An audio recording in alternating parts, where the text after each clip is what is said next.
All right. Okay. So welcome, guys. Today, um, as you can see, we are going to be looking at um, process and performance management. I hope you guys are practicing. I hope you're like checking stuff. Doing researches and all that, because it's important. It will help you. It will help you, um, make progress fast. What I'm going to show is not enough. You know, what determines how much you will grow is your own research, your own determination to make progress, your own, um, practice, studying, um, labs, and handling projects, not giving up, not quitting, looking for solutions, you know, um, so stuff like that, being dogged, being resilient, you know, that's what will make you, a cloud engineer or a DevOps engineer, because what I just described is what we call a problem solving attitude, someone who is always thinking he can do it, positive, has having a positive mindset. So, as a cloud engineer, as a DevOps engineer, your job primarily is to solve problems. And the best thing you can do now is to start getting used to solving problems by engaging and trying to solve counter as we move on. Yeah. So today, as you see on the screen, we'll be handling process and performance management in Linux. So, in your course of possibly, you could even be a Linux administrator. Let's just use that as an example, or a cloud engineer. And, you know, your job may be just to monitor CPU usage, right, of the server, the memory, the storage, um, to check who is logged in, you know, to check system information, right, to check the software release, things like that, you know. Just the way in your Windows, when your hard drive is getting full, or you probably just click the hard drive, you right click, you go to properties, and you see your the size of the hard drive, or your Windows is malfunctioning, and then you check, you go to your systems full app, you check and you see that there are new releases, security releases, right? New uh, updates that you need to do to make your operating system run well. So think of it that way. So that's what happens when you're using Ubuntu.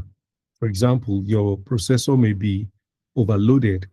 Your processor may be, properly utilized. Your memory may be full or, adequate, just good. Or you may be using too much memory, you know, or your storage may be close to full. Or you want to find out who is working in using this system today. You have team members working all over the world from different locations. and you want to check who has logged in, right? You want to even see the information of the computer itself that you're using, right? Or the software release of what you're using, right? You want to check for something like the IP address, uh, of the system, things like that that you want to look at, right? So that's why we're looking at um, this topic of process and um,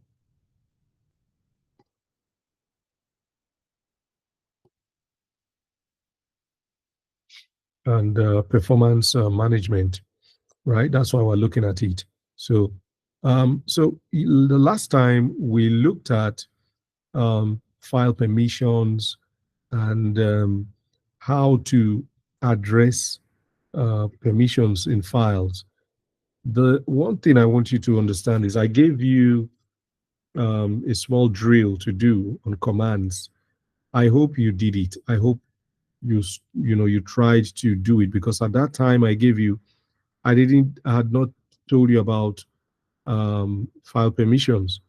So I'm sure if you had done it, you would have come across maybe the challenge of trying to attend to some of the numbers of what I told you to do. Um, but if you're already good in Linux, it's something that you're used to, then you may not have any challenge, right? So I just wanted to mention that so that um, we will not take for granted some of these apps that you are given to do. Okay, so quickly, let's jump into the session today. Now, let's look at the the the monitoring CPU. Okay, so the first thing you want to do if you want to monitor your CPU, right, is to use the command top. There are other commands, right?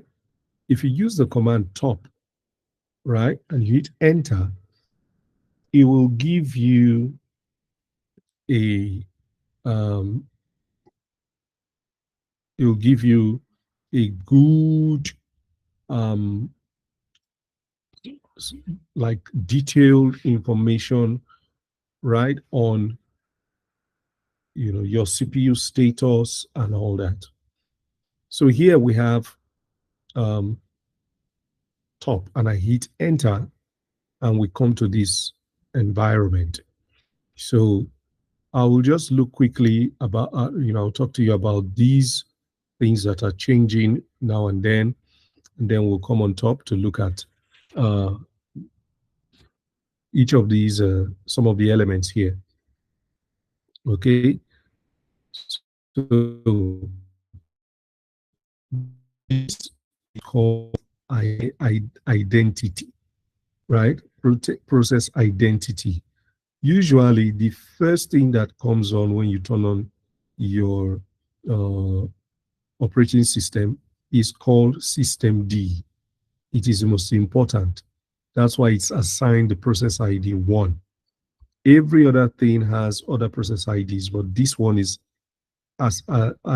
assigned process ID 1. And in order of importance, right, they continue. Okay, so you have thousands of processes. These are all called processes. And whatever is running here is called a daemon, right? So quit, you press Q to quit or clear the screen. What you just saw running in the background there are called daemons, right? And they are automated processes that run in the background,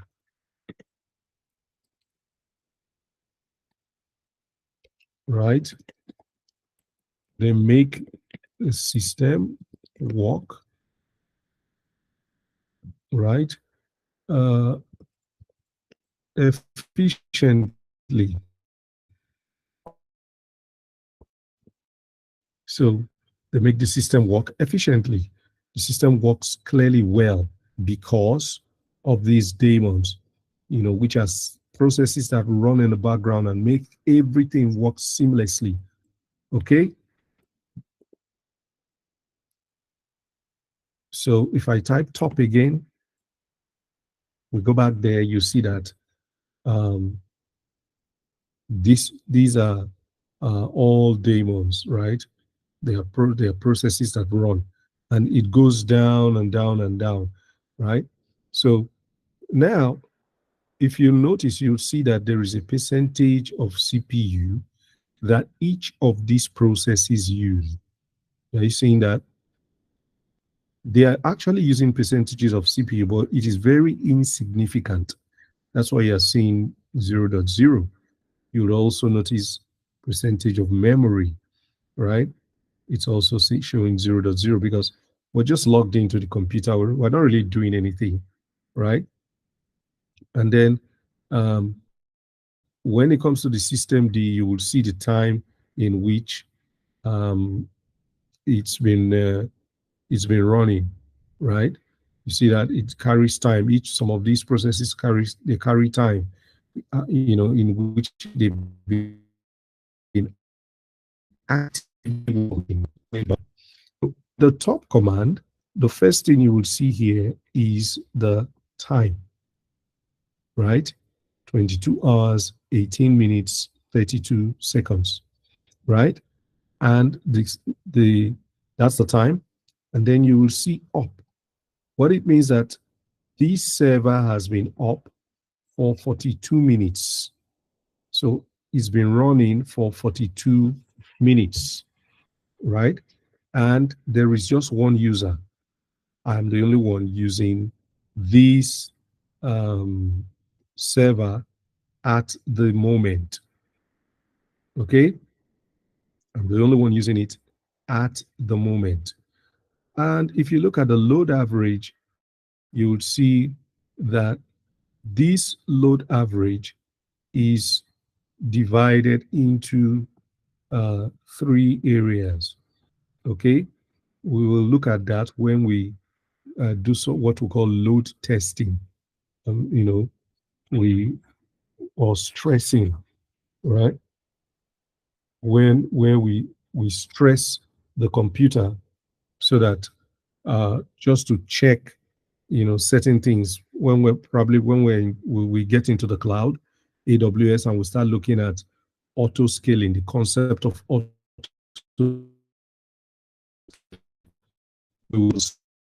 a particular that the memory and the CPU are overloaded, and then it will trigger the auto scaling mechanism to create new servers automatically so that the server that is being stressed will not crash, right? That's when we will see where this average load comes in. It's actually it actually captures the average load every I think 5 or 15 minutes. So what you see here will be the average load in the last 15 minutes. Then after another 15 minutes, 30 minutes after, which will be 30 minutes after, it will capture a new one. Then the old one here will move here. Then another 15 minutes, that will be 45 minutes after, it will capture a new one. The one here will move here. The one here will move here. So you'll see an average load, right, in 15 minutes interval. Then tasks. When you come to tasks, you will see that all these things we're looking at, the processes, are all tasks. We have 103, right, in total that are running. There are more of them, but we have 103 that are presently running. Okay. sorry, the tasks that are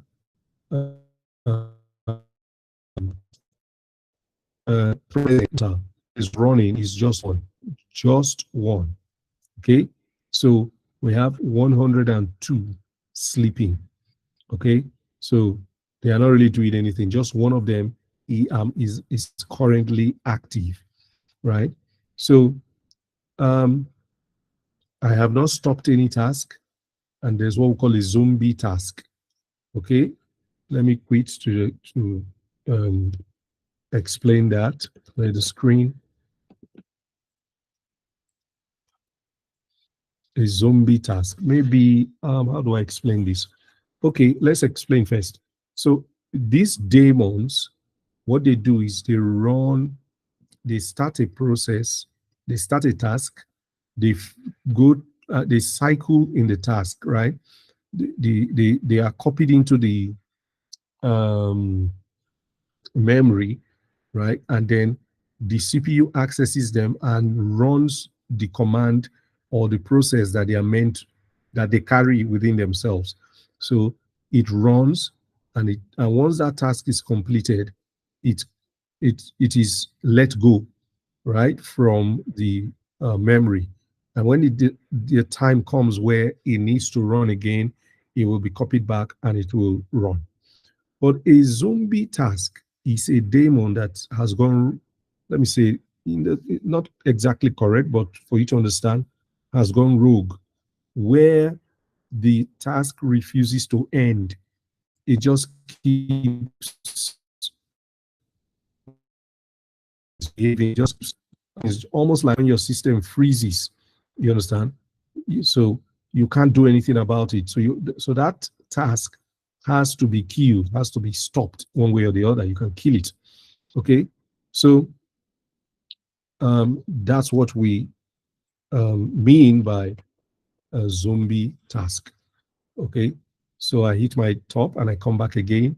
So there are no zombie tasks, right? And then we come to CPU, okay, or CPUs, which means you can have more than one, right?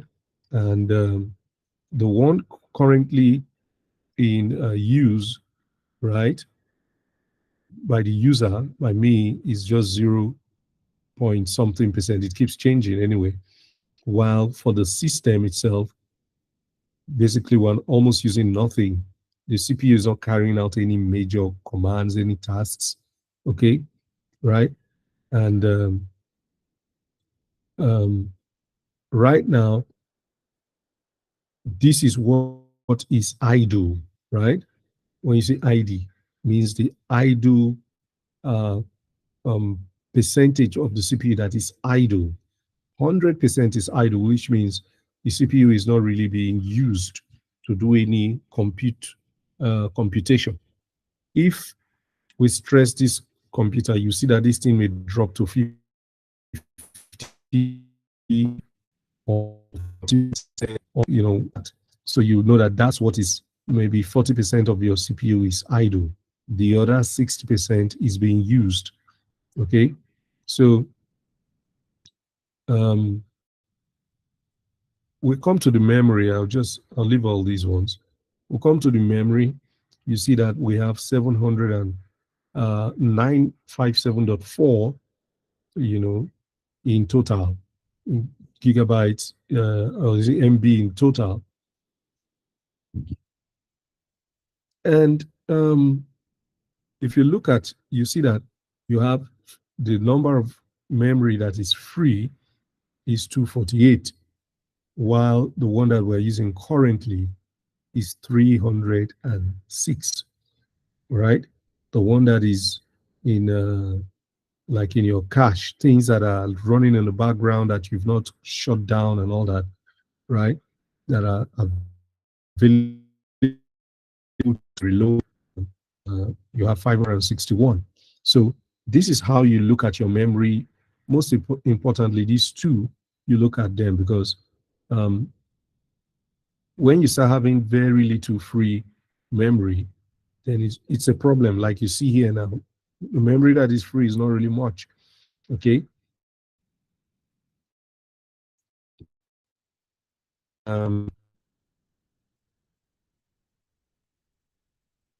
okay, so this is, I just want to explain the command and what you're seeing around here in the command. Okay, so that's for the top. Okay, we're going to move on to another, um, the same kind of command. I'll press Q to quit. I'll clear the screen and I'll say H top. Now it's the same kind of environment, but it's a more, it's a little graphical, right? If you look here, you see that the CPU is barely being used, 0.7 and 0. Now it's gone to 0.7%. While your memory, you see that you are using 149, megabytes out of 957. You remember we saw the total before, okay? And the load average shows up here also. We're seeing the load average, but we really don't have any load, right? We have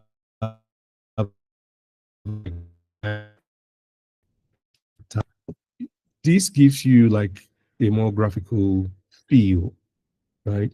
You still have your process IDs, right? And yeah, basically, okay. So um, I just wanted to show you it's basically the same thing. At the bottom here, you have some commands. It's almost like in your Windows. It's almost like when you get to your um, when you go to your BIOS setup settings area, right?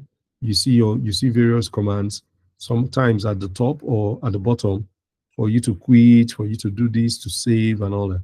So yeah, here you can use your keyboards: F1 for help, F2 for setup, for search, F3 for filter, for tree to see how they are all connected, to sort for any particular one, you know, and all that. To kill, which means to stop completely a process, and to quit, F10. You can also just press Q and it will also quit. Okay, so now,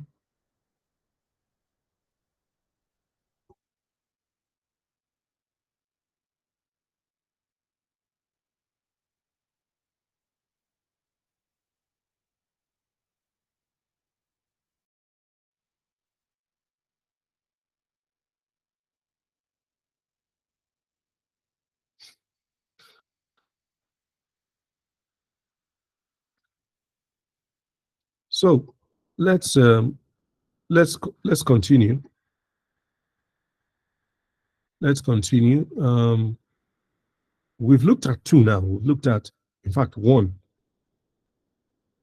and that one we use two different commands to check uh, compute resources, which is the memory, the and the processor, the CPU, right? And that you can use top or H top. They'll still give you the same thing. Okay. So if someone tells you, please, can you check a particular server, check the memory usage or CPU usage, you just when you log into that server, you just go top and you'll be able to see that and you'll be able to report, okay, I can see that this is what's happening here and all that. Okay. So another thing is, if I want to know um, this server, the host name of the server, right? The command I will use is host name. Host name. When you hit enter, it shows you the name. The name of this computer currently is being represented by the IP address. We'll talk about when we look at uh, networking, we're going to be looking at IP addresses and how they are structured. Okay, but this is the host name. And with this, you can identify the computer probably in the cloud. This is actually a server running in AWS Cloud, an EC2 that I am running right now. Okay. If I want to check system information, such as like the kernel, I told you what the kernel is. Okay. Those are that background processes that are running that interact with the hardware, right? Those are all those daemons that are running at the background. That's what we call the kernel, right? So if I want to see the the kernel version and all that, we're looking, remember we're looking at system monitoring and processes. Okay, you can use this command, uname space dash a, and when you hit enter, it's going to give you the IP address, right? Going to give you the version of the, this one has to do with AWS, right? And it's going to give you the time that, at which, uh, this is not the time I logged in anyway, right? It's going to give you the date, it's going to give you the architecture, of the system x86, right? And it's 64-bit. And it's going to give you the underlying technology, of this operating system. When we looked at Linux at the beginning, we said Richard Stallman was the one who started the GNU project, and Linux was, and GNU means GNU is not Unix. And then Linux, which was now built by Linus Torvalds in the early 90s, now incorporated almost all the commands of GNU, in Linux. So you're seeing the GNU here now. You can, if you go back to that video, Introduction to Linux, you will understand why this GNU is there, right? So this is how to display system information.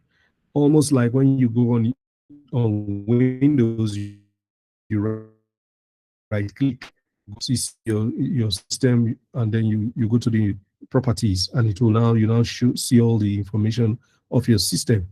In the command line in Ubuntu Linux, all you need to do is to type uname space dash a. Okay. Okay. Let's say um, you want to find the particular release, right, of this Ubuntu, which is a Debian distribution, right? You want to see the specific release uh, information. You can say LSB underscore release, right? Space dash A, right? So it will show you, he says no LSB modules are available, but then it will show you the distribution, right? Info, Ubuntu, the ID of Ubuntu, the description is the 24.04 LTS, which is the one I said we should install in VirtualBox, and then the release, that's it, and the code name, Noble. Okay, so these are just internal stuff that are put there by the um, the producers, those who developed it. Okay, so this is how to, can I notice I was in 20.04 or this or that, right? You can easily just do that. Remember, or notice, when we're trying to check the system information, we didn't see this release name, we didn't see those stuff. We only just saw that it was Ubuntu, but we didn't see and we saw the system specification. This one has to do with the hardware bare metal, right? The configuration of your computer itself, where you are getting this virtual computer from, right? It's an x86 and a 64-bit architecture. But when you want to look at the software and you want to check the release like Windows 10, Windows 11, you know, Mac, Catalina, you know, and all those various kind Mac releases, this is how you do it in Ubuntu. LSB underscore release space dash A. I hope we are following so far, right? If you are following, can you put a comment? Yes, so that I can know and I'll be comfortable to continue.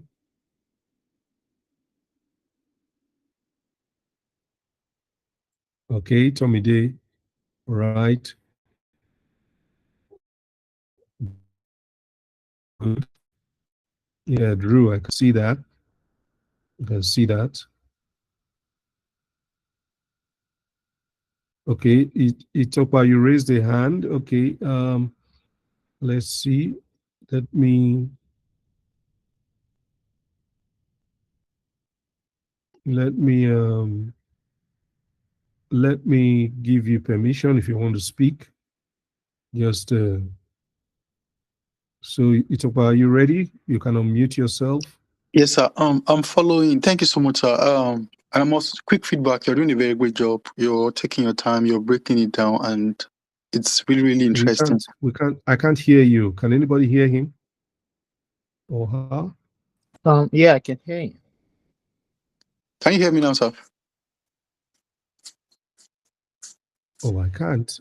Why can't I Yeah, hear? we can hear him, but I think we can't hear the tutor.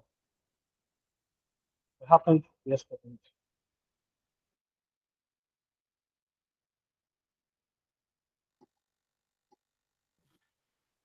Probably because we are still sharing. That's why you couldn't hear him.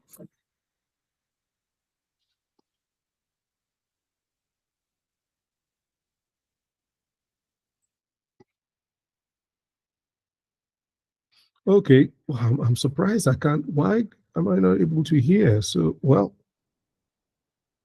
um, Maybe because you are still sharing your screen. external speakers. Wait. Okay, can you speak again?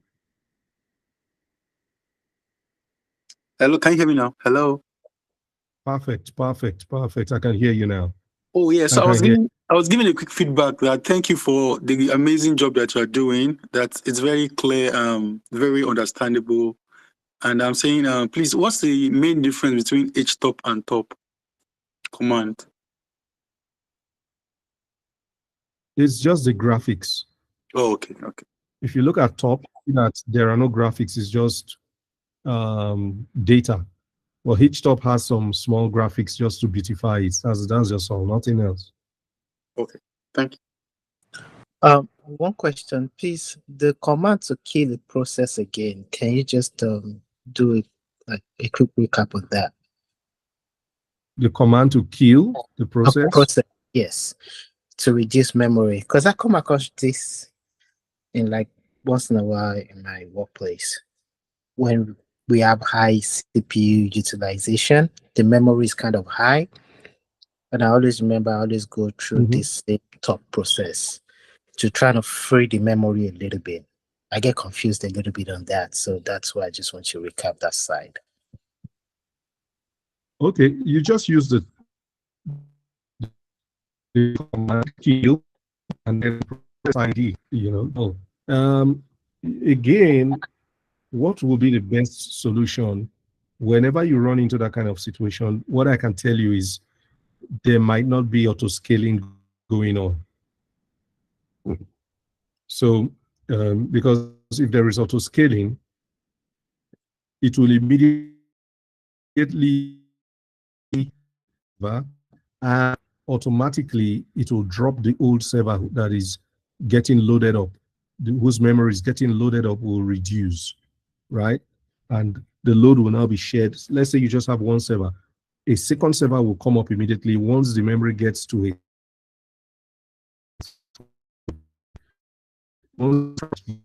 initial, let's say 50%, Once it crosses that, an alarm will trigger and a new CPU will be spun up, and then the load will now be shared by both, all in a bid to keep that memory usage below your threshold. So I feel something is not just right, except you're not explaining it clearly. That It's not in the cloud. It's more yeah, on the device itself. So the device, the on system are old. So that's why the memories are full, and we are in the process of decommissioning them and upgrading to a new system entirely. So for now, the only workaround is freeing the memory a little bit, like kill some process. I know there's a particular process which they always specify, but it's in our document, the workaround document. Yo, okay, kill PID. Okay. that's you when you kill, then the PID number So I of the replace the PID number with process to process you want. So let's just go, let's say pop, right? So this is the PID. I want to kill system D, right? I'll just say key, or I want to go to the top. Let's try the top process. Oh, well, if I leave here, I would have killed it anyway, right? So I'll do kill space 1.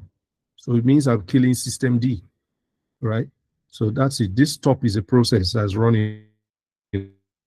okay. So you don't have to use PID. That one, that process. You don't have to put the PID in No the. PID. I just use days. No. So I you. use this so that you know that. So this is a command. Kill, for example, if it is a system D1, it Okay. knows that system is killing. Okay, so Thank you. I'll put you guys again on mute. When you guys have any questions, just write and make a comment, and I will look at it, and and then we'll know how to move. Okay, so I stopped at explaining the release, LSB underscore release dash A, and to show you that this is the particular version that of Ubuntu and the release and all that of the operating system, while the the um, the other command that we used, right, which is uname, will show you the hardware configuration, the information of the architecture, right, of the hardware. See, so that's just the difference. So these are, you know, commands that you have to just take note of, if you are probably in a, Linux administration, you can't tell where you will excel. Okay. Okay. Let's say the system is running for so long. I want to find out how long it's been running, right? All I need to do is to type up time, and it will tell me, right? It's been up for over an hour, 1 year, the load, almost nothing, right? And the current time, that's the current time here, okay? At the time I ran this command, okay? So that's for you to know how long the system has been running. This is the actual time the system has been running, okay? So now, if we want to check memory, right, in a human readable format, we can do free space dash H. You see that? Give us our memory. We saw this one in top anyway, right?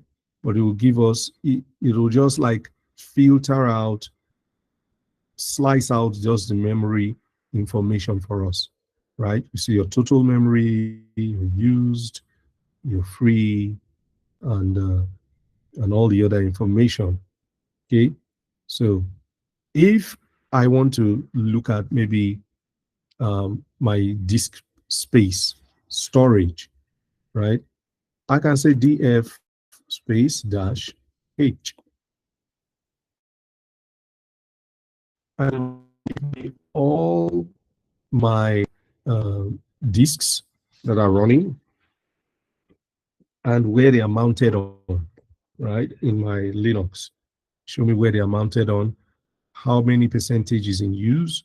This one now is being then that two are coming from the cloud, my cloud storage, right? Yeah, and they are, I'm using 10 and 6% of one of them. Okay, so this command helps you see all your storage, not memory, not RAM, your storage.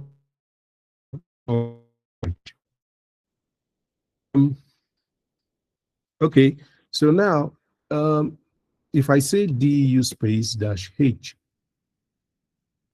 I'll be able to see the disk usage of files and directory in a human readable format. So I'm seeing 8 kilobytes, right? 4 kilobytes, 16 kilobytes, and the different usage. This one was used by HTOP, right? And other processes, right? And 16 kilobytes on feed.sh and all that, So some of these things might not be relevant, but it's good for you to know. You can't tell where they will just ask you in an interview, I want to see disk usage and files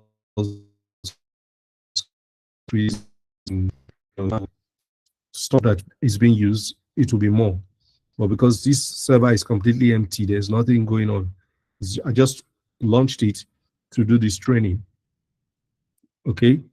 And of course, I will pay for it. So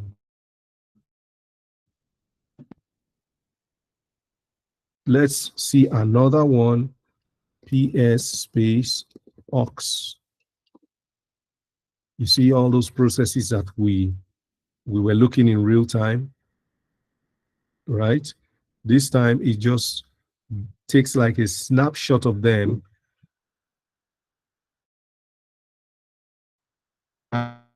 to us, a snapshot of all the processes, and gives it to us. So this is it basically. So another, okay, I've told you about the kill. Okay. So if you want to shut the Zoom down, right?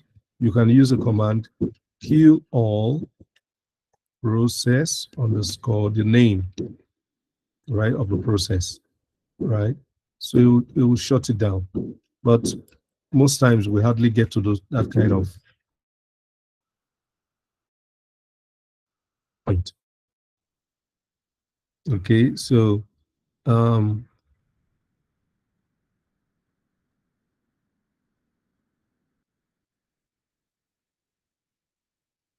you want to shut down the system. Now, these are all system processes, commands for system processes. You want to shut down the system. You sudo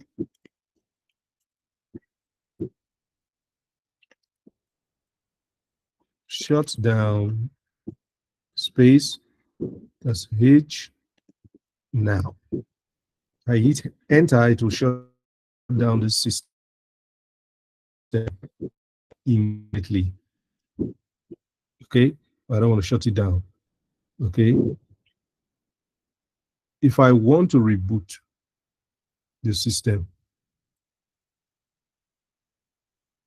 I'll do sudo space reboot.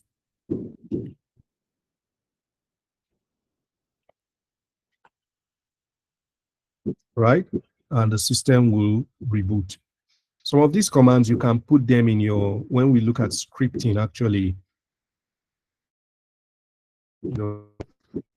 our own program, you can actually put these commands to do stuff.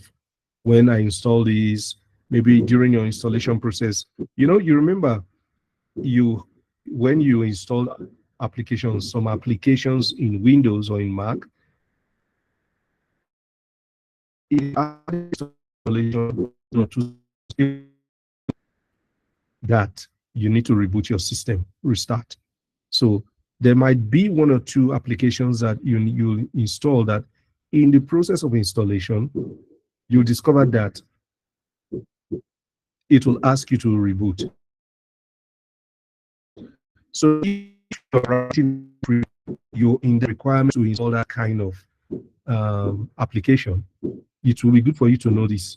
So that when you, after the installation command, you put sudo reboot, so that immediately it's installed, it will reboot the system, and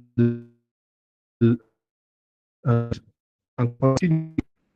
This application is actually and it's installed.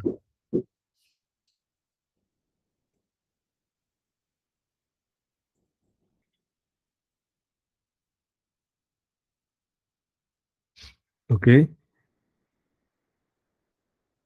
Okay. So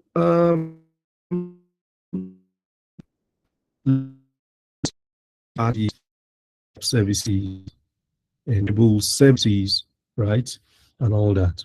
We did that the last time anyway when I installed. What did I install? Okay, it was not this class. It was container and all that. I don't think we did it. So I'll clear the screen. Let's say, let me install a container, just as an example. Okay.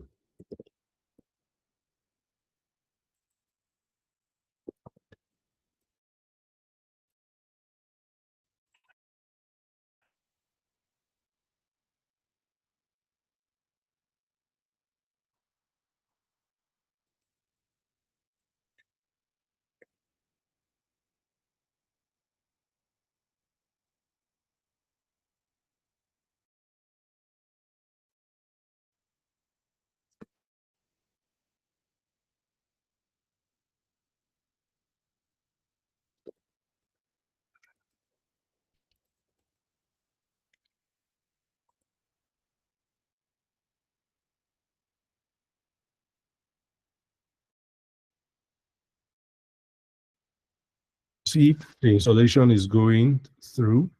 It's pulling the Docker files from, wherever the Docker files are online somewhere, right? And now it's been on. I want to. Okay, so now if you want to, check a service, Docker is a service, right? It's an application that is installed on the computer that helps you use, that helps, it's just like, how will I explain that?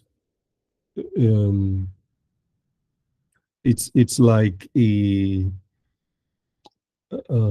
like a machine that makes, let's say, a ping pong,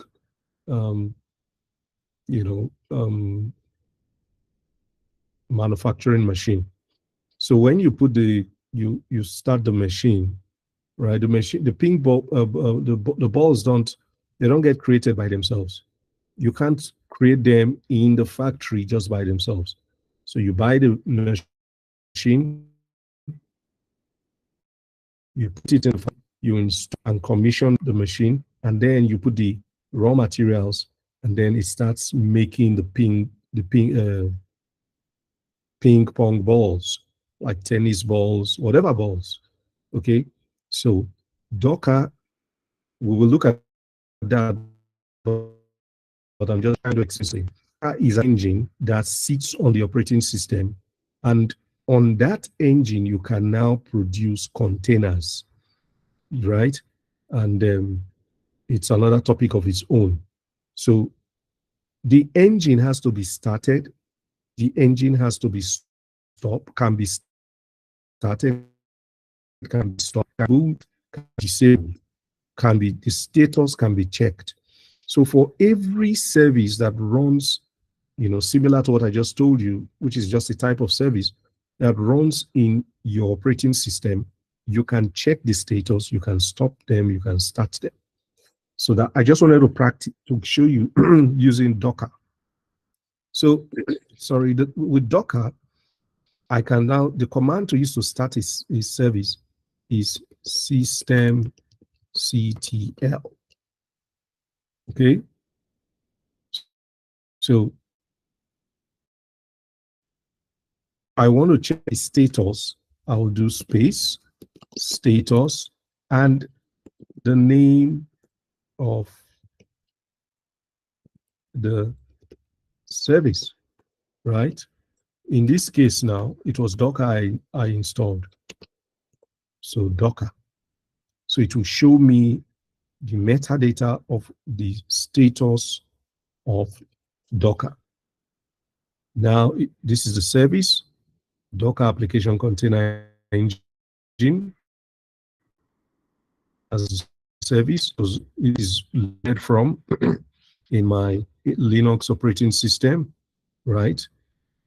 The status is currently enabled, right? It is enabled, it is active, and it is running since 3 months ago, right? So this application is a service that is plugged into the operating system, right? That serves as an intermediary between the operating system to be doing, okay? And it shows you the memory that is currently being used, CPU that is currently being utilized, and all that, okay? System D, as I told you, is the main thing.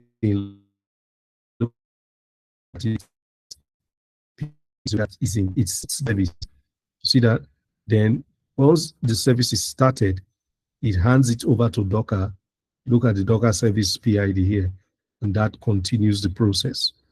Okay, so I just wanted to show you systemctl is the command you use to start to systemctl to walk around, details about services. The status, adding status to it means you want to check. But if I want to stop this service, right, all I'll need to do, press Q to get out of there, is to do the same systemctl, right? Instead of status, I'll do stop. And when I hit, it will not go because I have to use, for you to stop a service, you have to have admin privilege. So admin privilege is basically sudo. Okay, so I'll put sudo before it so that it will work. And you see that stopping the service, right? So let's check again the status.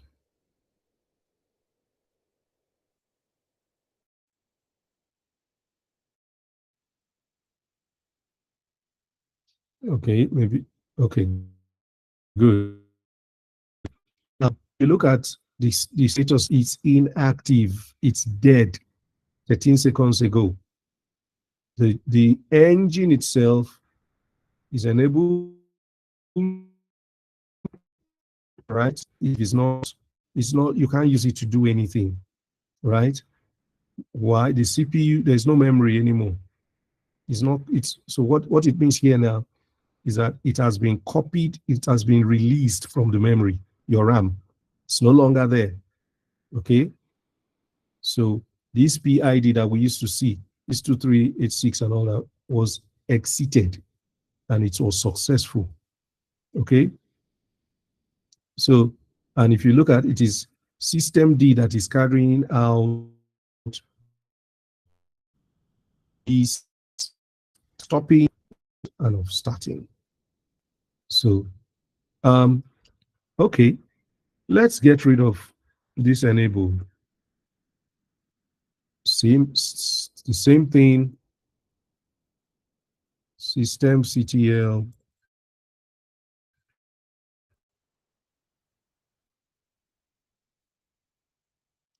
space disable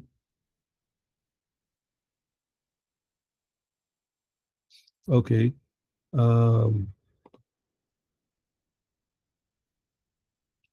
I didn't use sudo.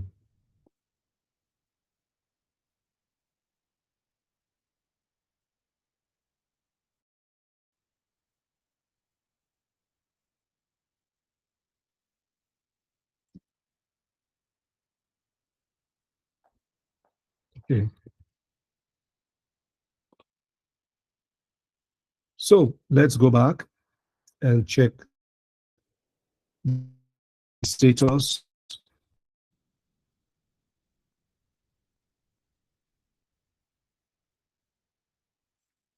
Are you seeing it is disabled? Okay, it is disabled. And if you come down, you would notice, right, that also system D is very, very involved. Anyway, here you will also see that the disabling of it is successful. 2 minutes 28 seconds ago. It's inactive, you know. And so this is how to check,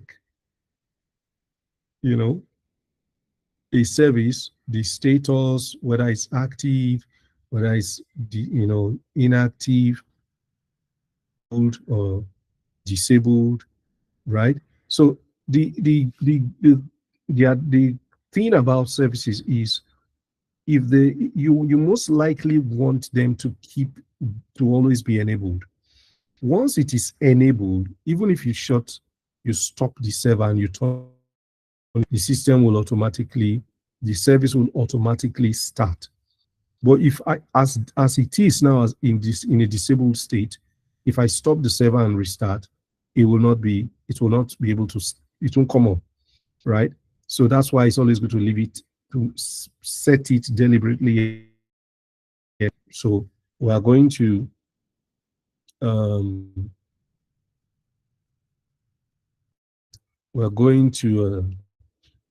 start the system, the service, right? Let's enable it first.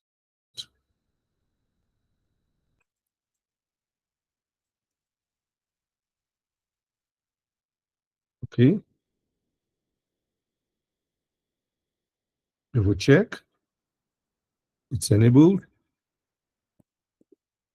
Let's start. It's enabled, but it's still inactive. And let's start it.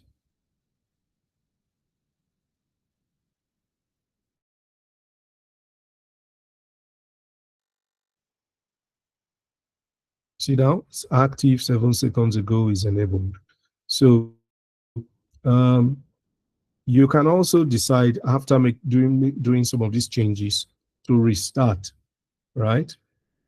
It will start it will restart the service. You can still do that. It's just like rebooting the service to come on, right? So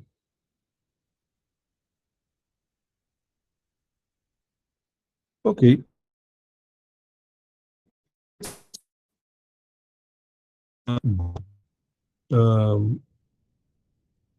Network. Let's look at network. Like, clear the screen. Let's say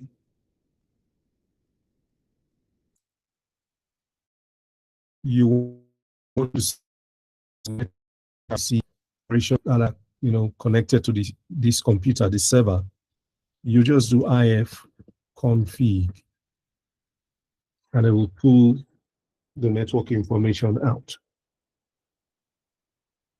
right? It will pull it out. So here I have my IP address,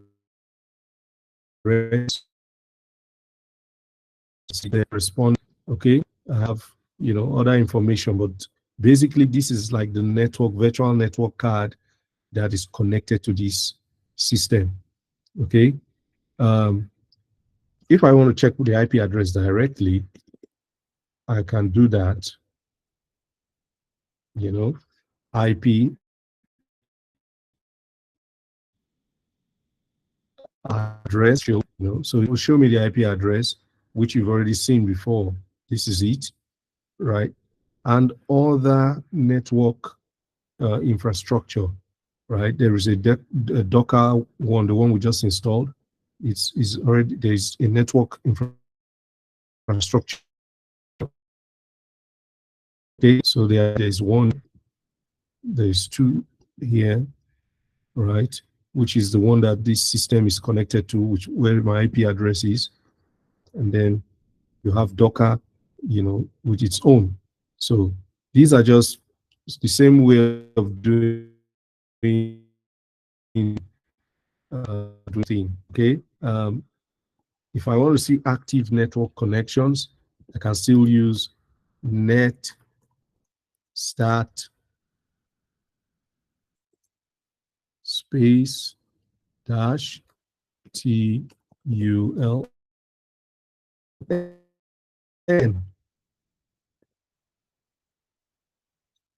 right? So this shows me, that there are, some of the connections that are established with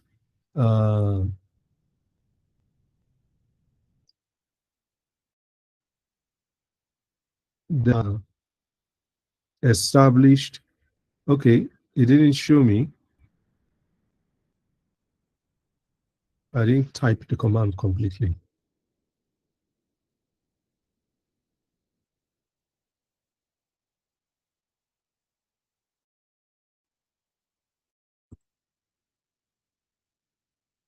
Okay, net start. Okay, good. So you see, these are all various addresses, IP addresses that are connected, to this server, not my local computer, this server, okay? And the various protocols that are being used. This, when you see 0.0.0.0, means the internet, any address, okay? And these, so basically, they are act 1, 2, 3, and 4. This is the one that I used with my local computer to connect to this virtual computer, port 22. This one is SSH. Okay, so that's for how to get connected to the computer. Okay. We looked at mount, I think so, Okay, let's leave that one.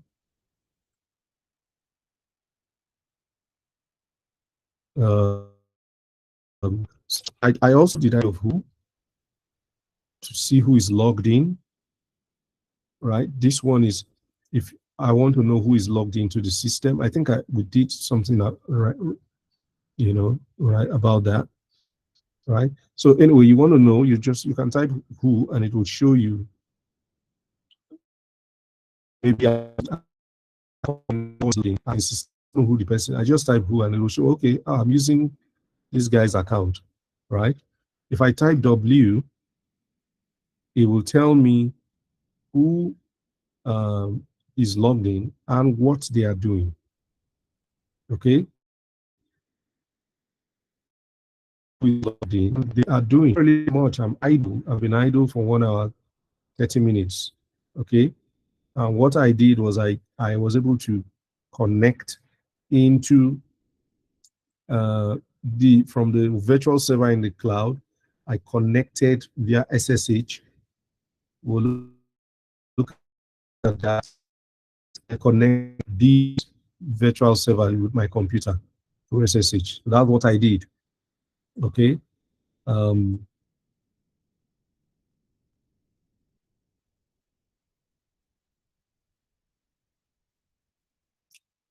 You've seen updates. One of the Ubuntu itself to the latest package managers, right? Which is an upgraded command list, upgraded security patches, and all those things. Just do apt update. I don't know why it drags. Sudo's app update. Then I put a Y dash yes. Point right, yes, just put a Y. So if you are putting just like an acronym, right, of the word, you take the second dash out, you just put just one dash and put Y. So that any questions about, should I update this? Can you accept this? This will answer that. So it's in the audit. So it's updating. So it's done, right? So that's the command to run updates. Once you load the recommendation is, once you log into is to you just run and make sure everything is up to date. Okay. If you want to upgrade, all you just need to do is to replace this with upgrade. Instead of update, put upgrade. Okay. It will upgrade all the packages that upgrade versions. Right. Yeah. So if I want to see system logs, let me clear the screen.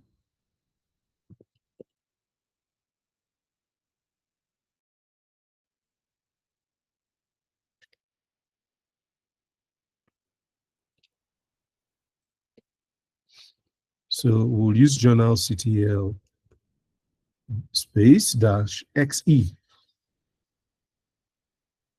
Okay. So all these are things that that was done, right? It will show you the PID, that's the process ID number, right? Who carried it out, system D, right? Deactivated successfully, you know, and all that stuff. So you may not understand this, but if you are doing it possibly in your own Ubuntu, it might give you more information because this system is completely empty. There's no serious application there.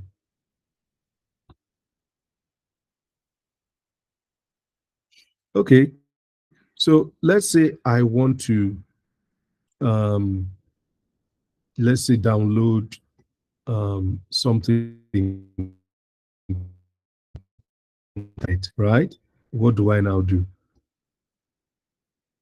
Right? So I can do wget space, and I go to the exact what do you call it now? The exact web address.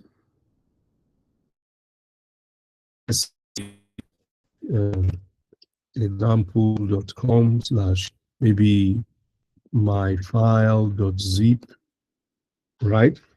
We wget space and then the link, complete link. If you find it online, you know, you just copy it and paste where the file is. It will go online, download that, bring it back, here into your system, and you can check, use an LS to check for it. When you now do LS, run LS, you see that the thing is there. Okay, so let's just look. So far, we've gone through a good number of, monitoring used to run commands. We've gone through a number of them, and I think somehow we might be good today. I would like to open it up. I'll stop here today, right? I would like video access. I hope we can take video, and I'd like you guys to, let me hear,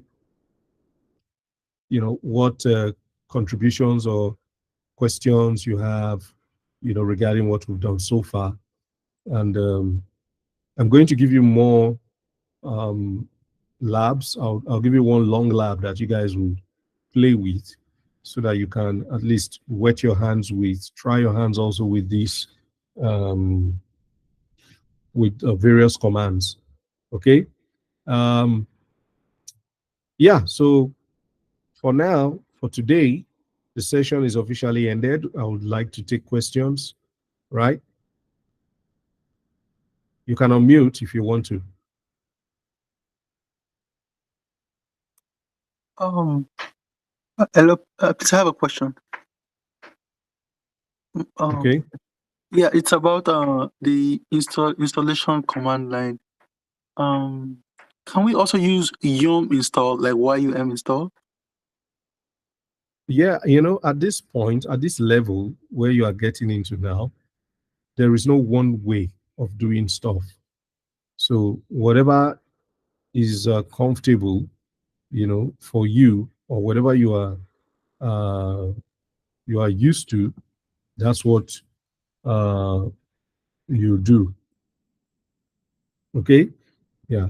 So basically, whatever you are used to, as long as it works. If your command works, why not? If it doesn't work, it will output an error. Thank you. Yeah.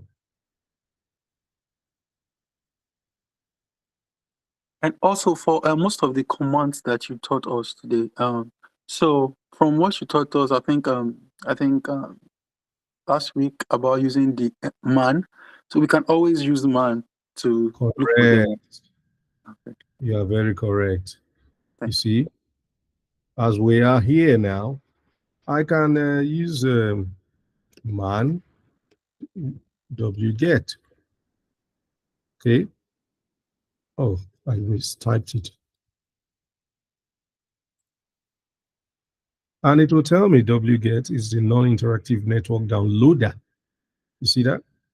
And you use wget and you put an option, right? So you can put many options, because you see, anytime you see 3 dots, it means you can use multiple options. And then URL, which is the one I typed, and you see 3 dots, it means you can download from 5, 10 URLs at once. As long as you type the first one, you give space, type the second one, you give space, type it, you can download from 30 at once, as long as your compute resources can handle it. Okay. And it's from GNU, right? GNU is the one that actually got this running, and that's where it's pulled from. Okay. And then if you scroll down to the options, you see there's a dash arrow, there's a dash tries, right? Which means try it like 10 times. If it fails, just keep trying it. Dash O option there, and all that. So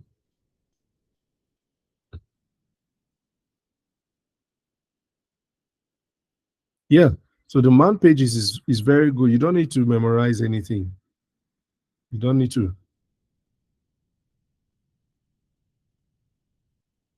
Any other questions?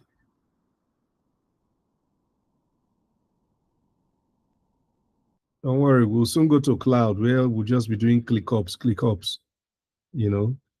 That one is very easy. You know.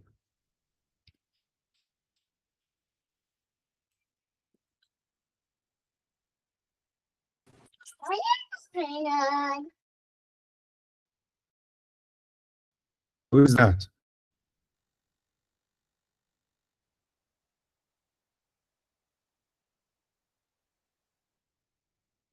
Okay. So